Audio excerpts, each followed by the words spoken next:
जयकुमार गोरेंवर आरोप करणाऱ्या महिलेला सातारा पोलिसांकडून अटक करण्यात आली आहे। महिलेला 1 कोटींची खंडणी स्वीकारताना अटक केल्याची माहिती पोलिसांनी दिली आहे। प्रकरण मिटवण्यासाठी 3 कोटींची मागणी केल्याचा महिलेवर ठपका ठेवण्यात आलाय। यावर महिलेची अटक हा सत्तेचा गैरवापर असल्याची टीका संजय राऊतांनी केली आहे। गोरेंवर विनयभंगाचा आरोप करणारी महिला अटकेत। जयकुमार गोरेंवर विनयभंगाचा आरोप करणाऱ्या महिलेला पोलिसांनी अटक केली आहे। प्रकरण मिटवण्यासाठी महिलेनं जयकुमार गोरेंकडे 3 कोटींची मागणी केली होती। त्यातील 1 कोटी रुपये घेताना त्या महिलेला सातारा पोलिसांनी अटक केली। महिलेनं जयकुमार गोरेंकडे खंडणी मागितली असा आरोप ठेवण्यात आलाय। 1 कोटी देण्या इतकं त्या महिलेकडे नेमकं काय होतं असा सवाल रोहित पवारांनी विचारलाय। तर त्या महिलेच्या पिशवीत पैसे टाकण्यात आले का असा संशय सुप्रिया सुळेंनी व्यक्त केलाय। 1 कोटी रुपये दिले कशाला?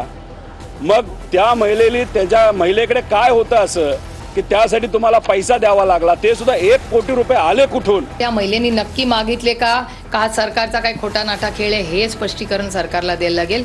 आणि दुसरी गोष्ट, नक्की त्या महिलेकडे काय मिळालं का, त्या महिलेच्या पिशवीत ते टाकलं का काय, हा खूप गंभीर विषय आहे। आणि एवढा 1 कोटी रुपये कॅश हे आले कुठून याची ईडी सीबीआयची चौकशी झाली पाहिजे। महिलेला अटक झाल्यानंतर कायद्याचा गैरवापर सुरू झाल्याची टीका संजय राऊतांनी केली आहे।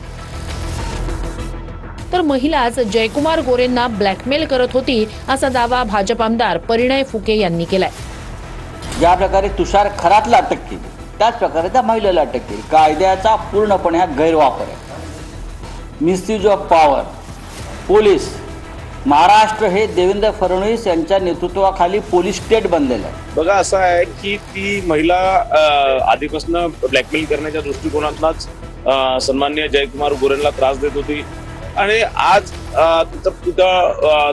त्या महिलेचं पितळ उघडा पडलेला आहे। जयकुमार गोरे त्या महिलेला 1 कोटी देण्यास का तयार झाले असा सवाल वडेट्टीवार यांनी विचारलाय।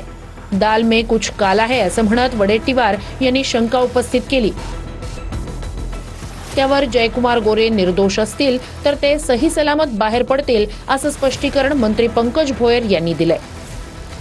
नागळं फिरतो, कोणी उघडं फिरतो, कोणी काही बोलतो, कोणी कसाही वागतो। कशामुळे 3 कोटी मागितली आणि कशामुळे याने 1 कोटी देण्याचं हे केलं आणि कशामुळे ती ब्लॅकमेल करत होती? तो कुछ तो दाल में काला होगा। जी मंडळी राजकारणामध्ये असते त्यांच्यासोबत जसे त्याचे मित्र असतात, शुभचिंतक असतात, त्याच पद्धतीने विरोधक देखील असतात आणि विरोधक नेहमी कुठे ना कुठे अटकविण्याचा, ट्रॅप करण्याचा प्रयत्न करत असतो। परंतु मला पूर्णपणे विश्वास आहे की जयकुमार गोरे हे जर का निर्दोष असतील तर सही सलामत त्यातनं सुटतील।